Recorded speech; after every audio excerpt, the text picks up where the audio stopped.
Hello, everybody. You know, I was preparing for this talk, and suddenly I started noticing all sorts of things at home, right?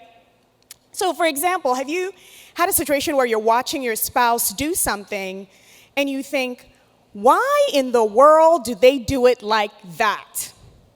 Who does it like that? If I'm watching my husband put our kids to bed, you know, it's completely opposite from how I do it. How I put them to bed is, you know, I use a calm voice and we read stories, you know, try to get them sleepy.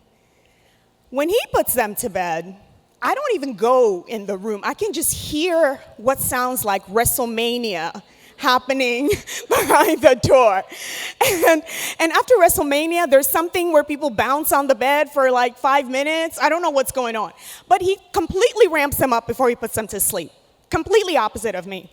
Why does he do that? Sometimes that's actually not the experience. Sometimes it's that you're in a situation where maybe you offended your spouse. You didn't even think it was a big thing, but you've apologized. But it doesn't matter how much you apologize. For some reason, the apology doesn't seem to stick. Or they find that what you did was just so much more significant than what you think it was. So all of this, when these sorts of situations come up, this is an opportunity for us to do a little bit more work in understanding our spouses. Amen? So what the Bible says is that we should dwell, actually it says husbands, dwell with your wives according to understanding.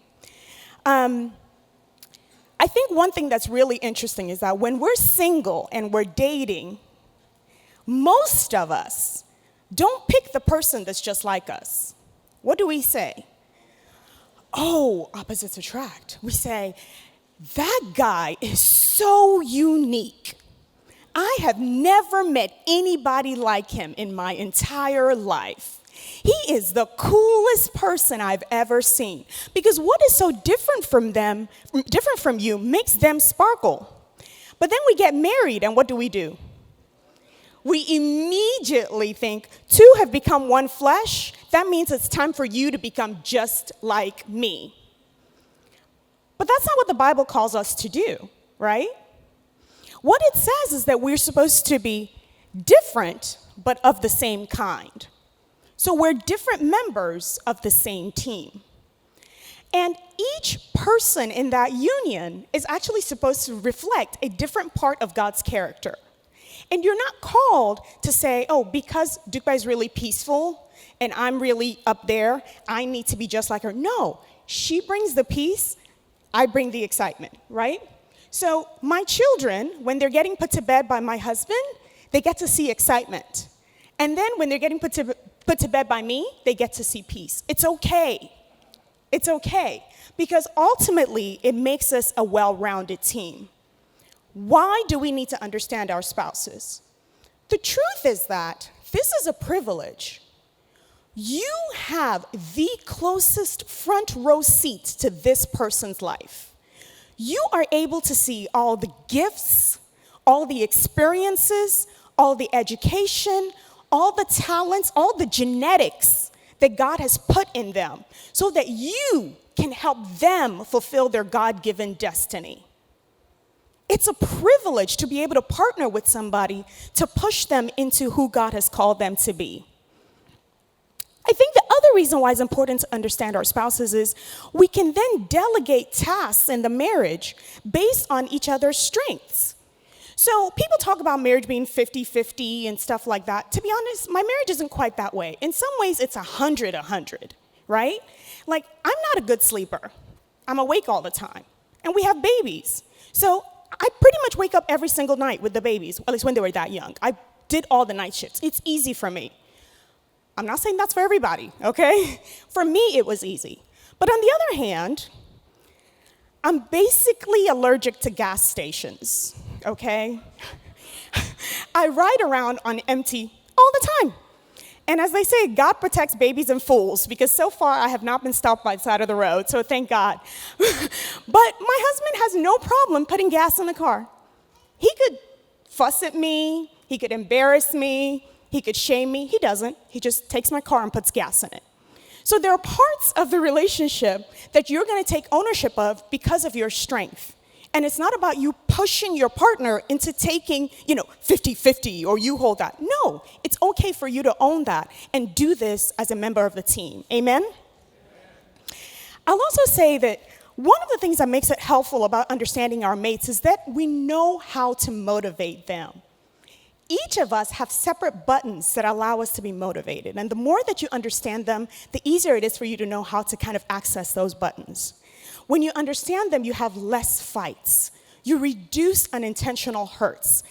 Each of us, how many of you know this? Each of us have a core person that is so precious to us. If you damage that core, it is hard to forgive. How many of you know that? How many of you know the button for your spouse that you should not push?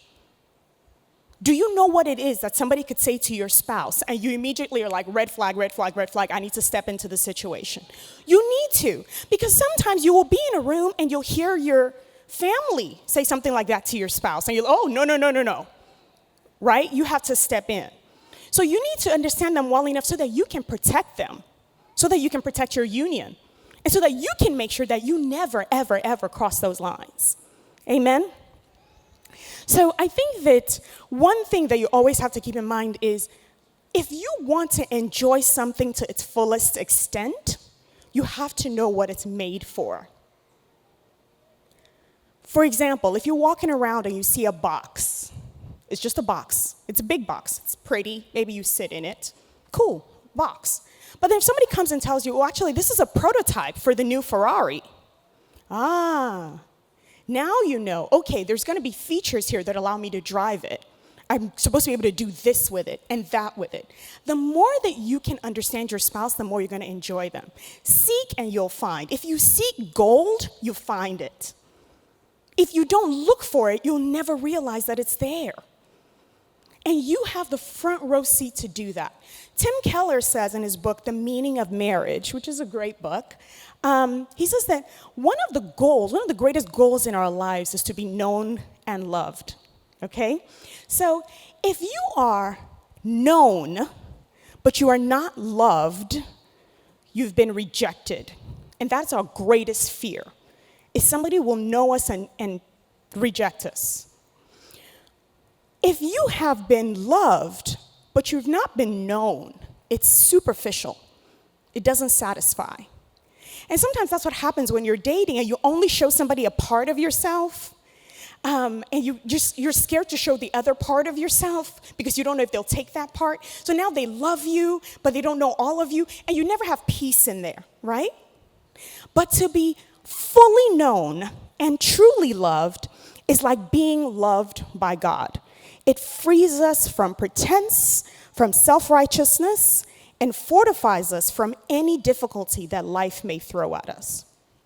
So how do we learn our spouse? Well, time, intentional use of time. So if you're just going to go to the movie and then go home, you haven't learned anything. If you go to the movie and you talk about it, oh, what would you do in that situation? What would you do in that situation? You learn them.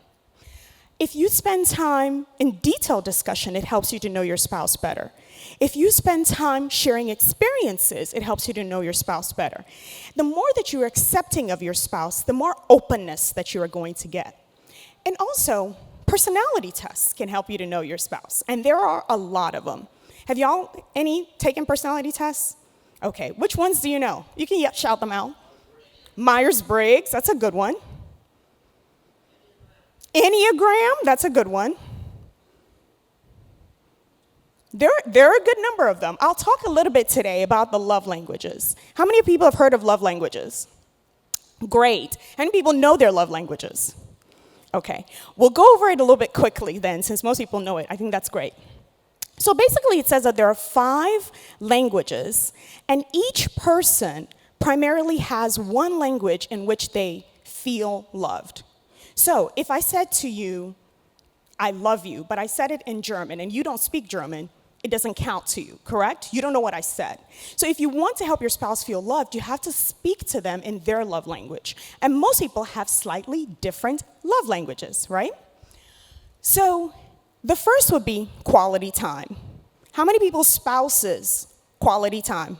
Your spouse uses quality time. Okay. Now, you need to ask your spouse what that means to them. Because for some spouses, it means you and I on a date, eyeball to eyeball, right? I just want you looking at me. Some people, it's okay if we sit here together and watch TV. For some people, it's just be in the house. Just be somewhere in the house with me. It counts. So know what it means to your spouse and then give them that. Because the more that you are able to love them, the more you see the best of them come forth. Another type of love languages is acts of service. So these are the people who want you to show you love them by doing for them. Help me wash my car. Help me put gas in my car. Take care of the babies, mop the floors. Why is this important? You know, I hear a lot of people will say, oh, Africans or older Africans don't know how to show love. That's what they say. They don't know how to show love. But you see, they're judging it by different criteria. If you look at a lot of those couples, you see acts of service on top of acts of service. You see somebody who gets up every morning, goes to work, no matter how tired he is. You see a woman who, when her husband comes home, no matter how tired she is, she gets up, she fixes him a meal. They're showing love in a language they understand. And so we don't get to judge by Western culture and say, this marriage doesn't have affection. Oh, no, there's a lot of affection there. And if you are in one of those couples, that's wonderful. And it's an opportunity to say to your spouse, is this all you need to feel loved? Do you need any more? But you should never feel bad or make you feel bad about how you express love in your union if it works for your spouse. Amen? People also talk about words of affirmation. And this is actually truly where I live. Words are important. Do you know how you know if your spouse needs words of affirmation, if that's their love language? If you say to them, I love you, and they say, why? That's us. This is where we live. I love you. Why? You got to count the ways, babe. Count the ways. So just say all of it. It doesn't even have to sound pretty. In fact, sometimes the more raw it sounds, the better, you know? Just, your face is round. Thank you. Which is true. My husband said that to me when we were dating. Your face is so round. So all of it works. All of it works. Words are important. So you can feel everything you feel in your heart, but if you're not saying it multiple times throughout the course of the day, multiple times, she doesn't know you love her. And I can give you a cheat sheet. It's so easy today. Stop by the Hallmark store. Open up some cards. Read some things. Text it.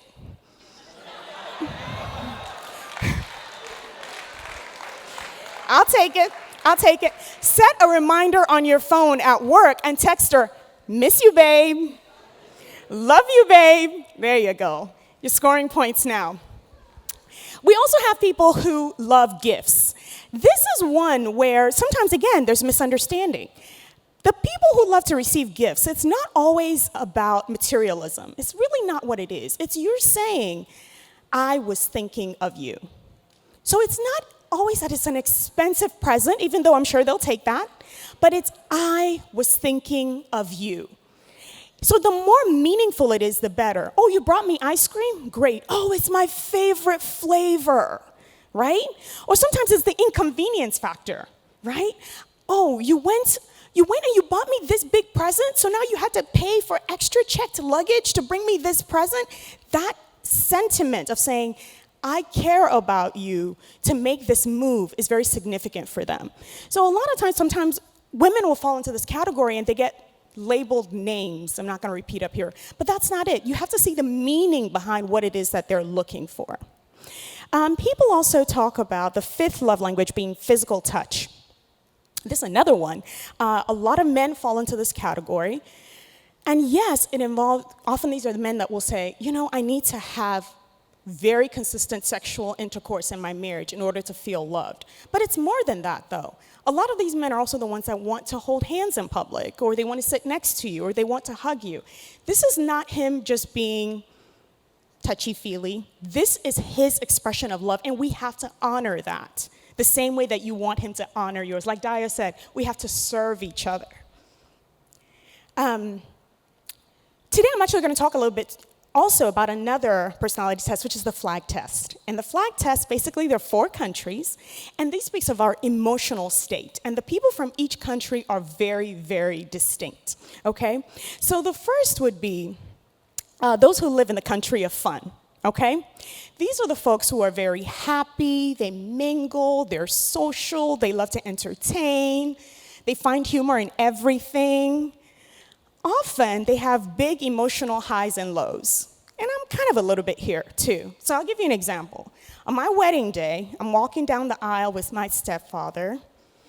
I'm so emotional. I'm crying. But pretty, though. Crying pretty. But I'm crying as I come down. And then I get up on the altar, and I'm looking at my husband. I was like, I can't believe we're doing this. This is amazing. How awesome that all things have come together to this moment. And I start laughing. And so people thought I was crazy. Like, there is something wrong with this girl. Is she not taking this seriously? No, it's just we just live there. Life is just full of passion, right? They're very enthusiastic.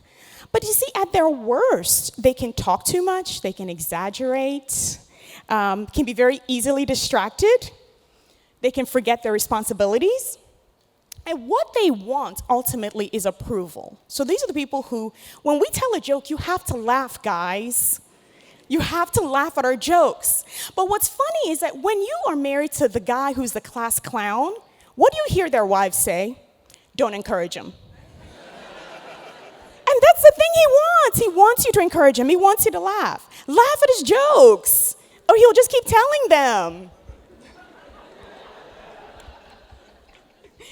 Next is those who live in perfect country. These people are very ideal, very precise, you know.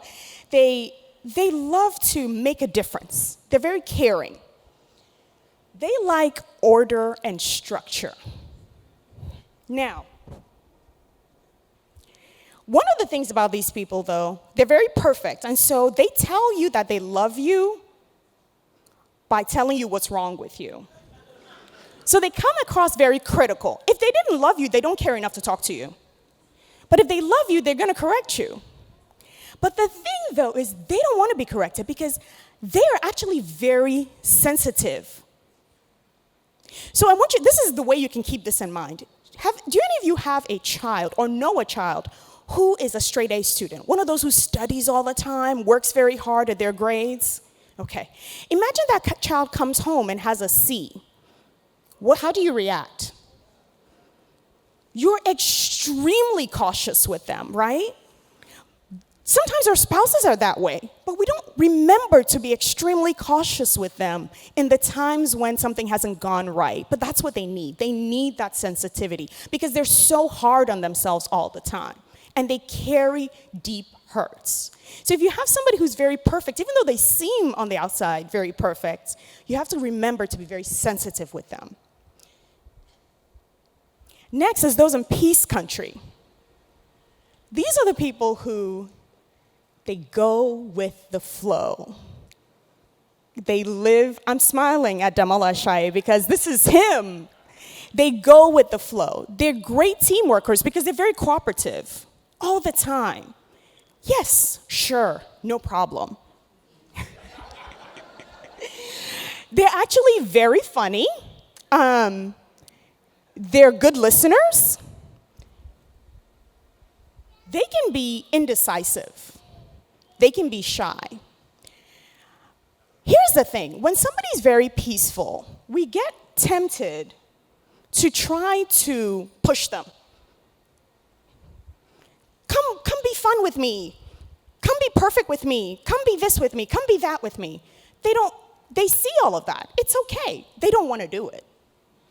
So the moment that you push them to where it seems like you don't respect them, they shut down.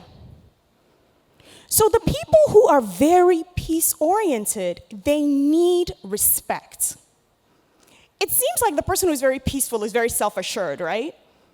No, they need you to say, I respect that you walked away from that fight.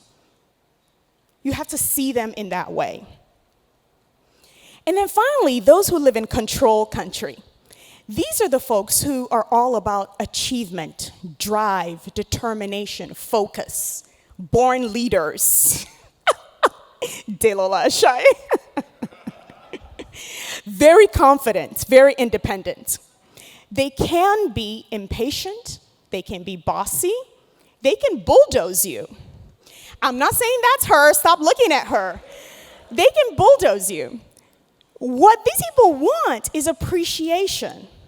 But it's funny because you look at them and it's like they're the leader. You think they're so self-assured. In fact, if anything, you want to pull them back and say, don't do that. You don't need to do that. You've achieved enough. That's not their language. Their language is actually you saying, wow, you achieved all of that? I appreciate you. Thank you. So often we miss the underlying because we're looking so much at the surface. Okay? How am I doing so far? Okay, good.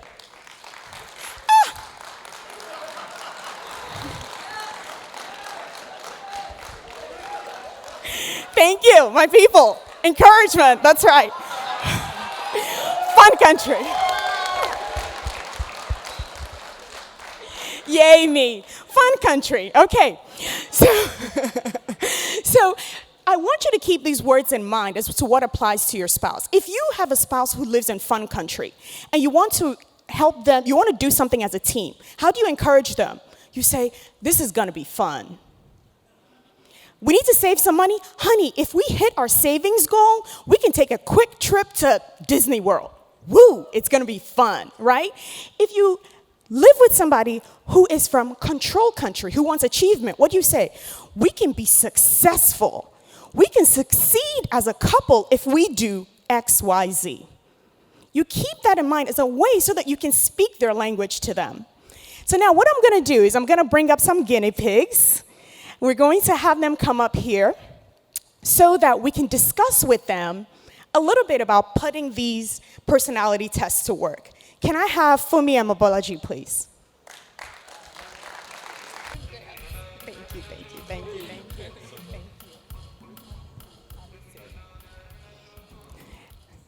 you. Okay, y'all have to encourage them better than that because I had to beg them.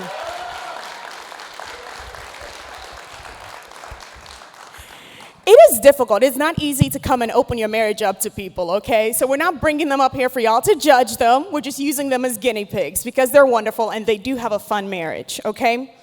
So, yes, thank you. So we're going to talk a little bit. Have y'all heard about the love languages prior to this? Yes. Have you? We have actually. We had to go through it during counseling. During counseling. Okay, good. Do you, I'm going to ask you, Funmi, do you know your wife's love language? Absolutely. What is it? Well, the first one is acts of service, but I think it's for her it's acts of slavery. So, it's true. Like, she wants everything perfect, the house clean, and I'm supposed to go to work too at the same time. So, and the biggest one is quality time. Okay, that's good. Is that true? Yes. And I think it's changed over time. I think when we first got married, definitely acts of service. Because, you hear about marriages where the woman is left to kind of do the cleaning, take care of the kids and all that. So I think my disposition going into marriage was, well, if we're going to be married, you got to help out around here. But I think over time that has really morphed into, I just want to spend some time together. So, okay. Yeah. I think she makes a key point, which is this. Your spouse continues to evolve. I mean, seriously, keep it in mind, especially when you're dating. Sometimes you hear people dating and saying, I just want to know them before I marry them. So they're dating for 4, 5, 6 years. The person is going to continue evolving forever, so you'll date forever, right? Honestly, what is more important is that you're intentional in keeping track. So every time you take a Myers-Briggs test at work, it changes a little bit. Email it to your wife. Over time, you pay attention to your marriage and see, oh, my wife used to be words of affirmation, and what frequently happens is kids show up. So you go from being quality time to being acts of service. If you need me, if you need me to feel loved, help me, help, right? So your spouses are changing, and we have to stay on top of it. We have the closest front row seat to making them happy by being on top of where they are. Okay, so Balaji, I'm coming to you. What is your spouse's love language? So I think in terms of what's prominent, he has three that are most prominent. Okay. The first being physical touch. Mm-hmm. The second being physical touch. The third one, can you guess? Physical touch. Now, just imagine this firstborn child who's so used to being responsible and like proper, and then God decides to bless me with a man who just wants to kiss in public and like hold and touch. Imagine the excitement when we first met. But yeah, I think those are his. Yeah, he definitely, physical intimacy. It's big. Yeah. I like that. Do you agree? For the most part. That's all we talk about.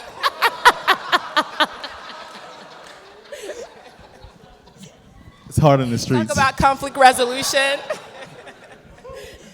So, okay, now I'm gonna ask you, what has your wife done that has made you feel the most loved? Wow. I think our children, giving me our kids. Aww, That's what makes you feel loved. Well, I mean, make me feel loved. Wait, are you talking about loved, like me personally, or what she's given me in terms of? either or, because you clearly have a second answer you want to say. I love that even as he said, he gave his answer of our children. You notice what he did? He touched her. He just keeps leaning over and touching her. I think for me, it's just peace. Honestly, since I met her, like, and I'm not just saying this because we're up here, she literally has given me just peace because of my career and the things I do. I'm always gone, and she never like hounds me or nags me or gives me any grief. Most times, I actually don't even communicate. I could be traveling tomorrow. I won't say a word to her till like the night before. Like, babe, I'll see you next week. And she literally wants to strangle me, but she literally would be upset for sure. But she gets over it quick. So for me, I think it's just peace.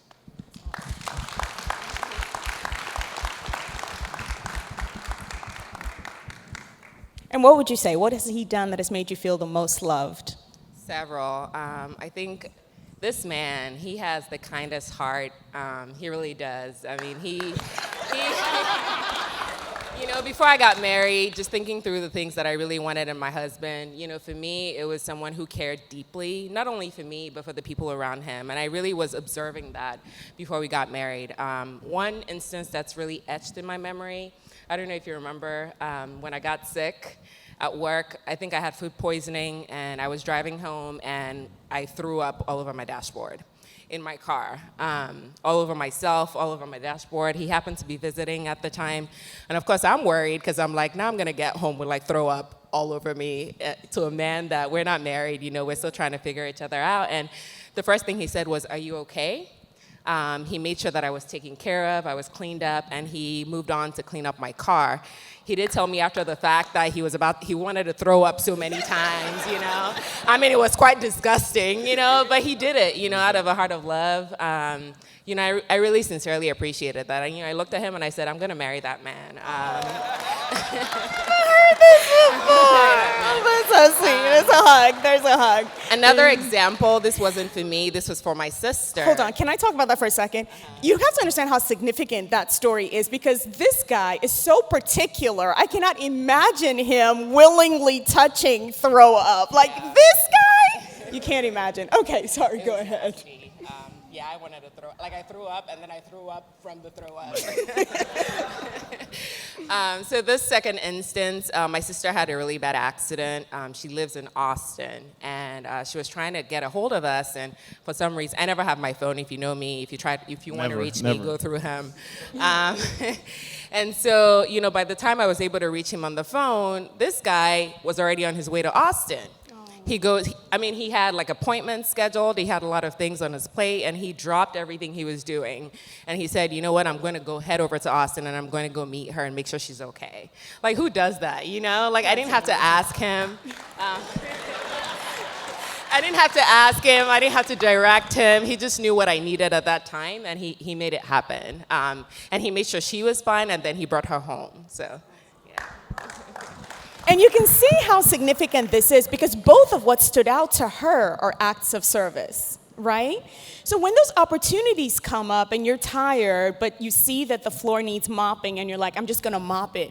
To you, it's a 10-minute exercise. To her, it's a lifetime exercise, right? So taking those moments to do those extra little things that speak their language, it pays off. Okay. So next I'm going to ask you, I know you guys never fight because you're perfect. Ever. If you can imagine one time maybe you had a tiny tiff, who apologizes first? Wait, Take a wild guess. Let them guess. Who apologizes first? Am I lying? Excuse. No. Go ahead. Say something. Well, if we're going to be honest. Will you tell us how you apologize? Or show us? I can't show you. You can show me. You can show us. We're in church. Keep it PG. We're in church. It says we're in church. We're in church. Most times when we have an argument, she basically can go 2 weeks and not say anything to you if you let her. So, but that's never happened because I don't even let it even go past like an hour or 2 hours after like whatever. She's always upset about something. So what I tend to do basically is just go up to her and do guess what? And it works. So I just basically will go up to her and hold her, and mostly in the kitchen or whatever, and I just kiss her. And then things progress. To resolution, that is. I'm not going to touch that. So this is very interesting to me for a couple reasons. Number one, the author who wrote The 5 Love Languages also wrote The 5 Languages of Apology. Most people haven't heard of this, but each person also has a way they like to be apologized to, right? Some people want you to express regret. I'm sorry. Some people want genuine repentance. Some people want you to make restitution. Fix it. Go fix what you did. Some people want you to accept responsibility. Some want you to request forgiveness. You have to actually say, I am sorry. Do you forgive me, right? But one thing that I find that's interesting is that most couples, they don't necessarily go by that criteria or those languages. Most couples default to the love languages. So he'll approach you either with his love language or with your love language. So he might not say, I'm sorry, but he might go clean the car.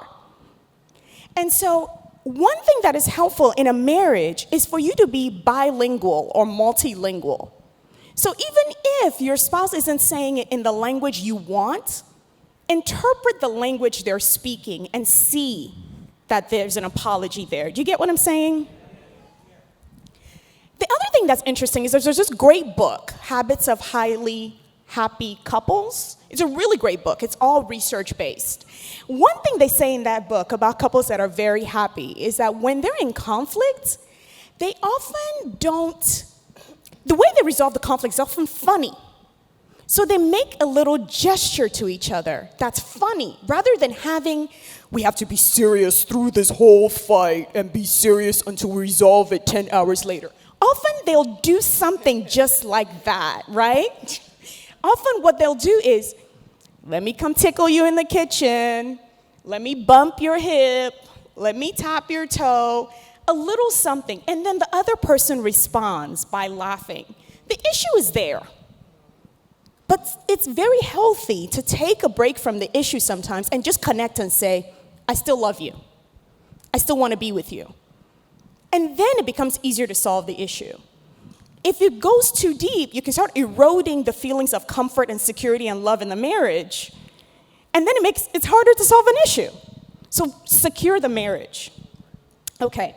So now I'm also going to go over your flag profiles a little bit because we had them take the flag test. So this is Balaji's flag profile. primarily, she comes from peace country, but she also has her adopted country of fun. These folks are considered the world's most lovable people, as you can imagine, right? Because they're very peaceful and they like to have fun. So it's easy to get along with them. They don't want to have conflict.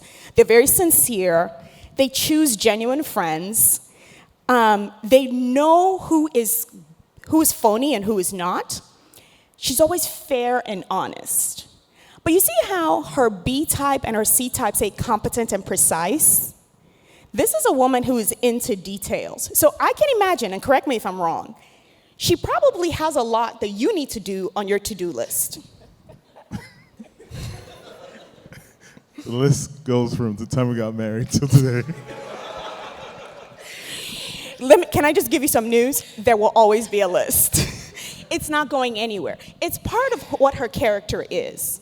But you also have to keep in mind that's not what his character is. So figure out the things that are most important to you to have him do, and he does that. And then the other things, you have to do them because you love lists. Do you not love lists? Yeah, you genuinely enjoy them. So you have to do the part that you can so he can do his part too. But I also thought one thing that was interesting is because she is the kind of person who doesn't necessarily want to do something if she can't do it right.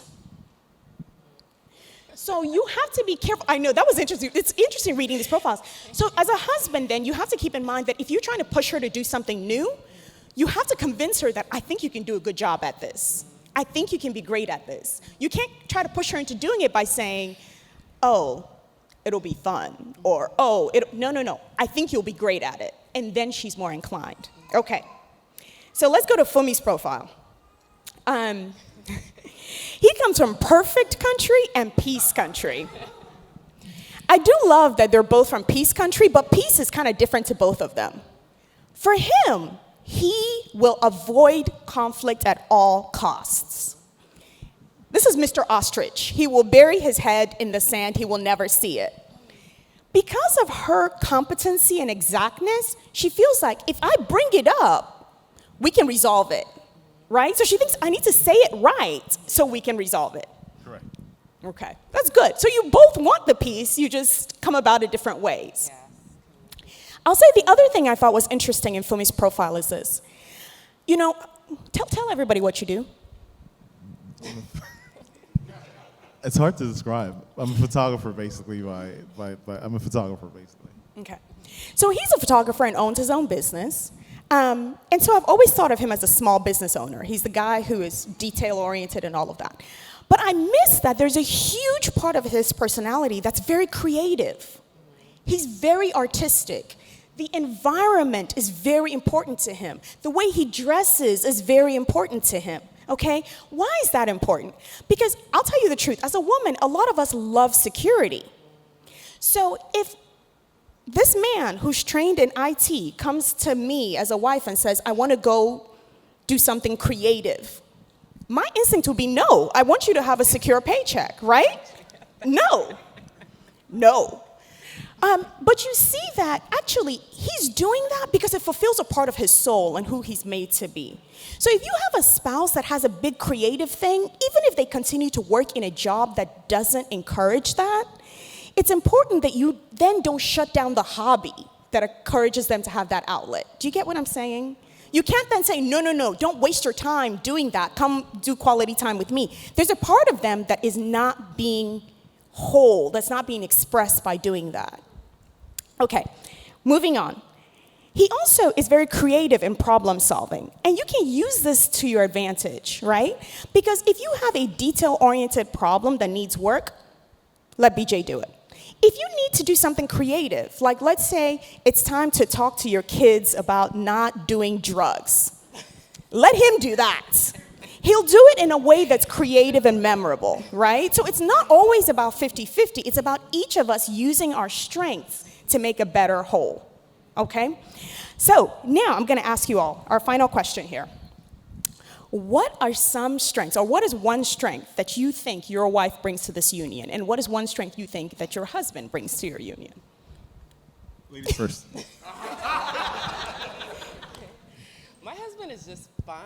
I mean, Mike. you know, I'm so used to being rigid and structured and, you know, everything is perfect, but he just brings the fun to our union. You know, he brings the spontaneity to our union. And I really enjoy that. You know, I think that it's made me a different person. You know, I'm a little bit more relaxed. I enjoy things more. You know, YOLO, you know, like just go with the flow. For me, it's more for organizational skills, right? I've never paid a bill since we got married. I don't even know how to.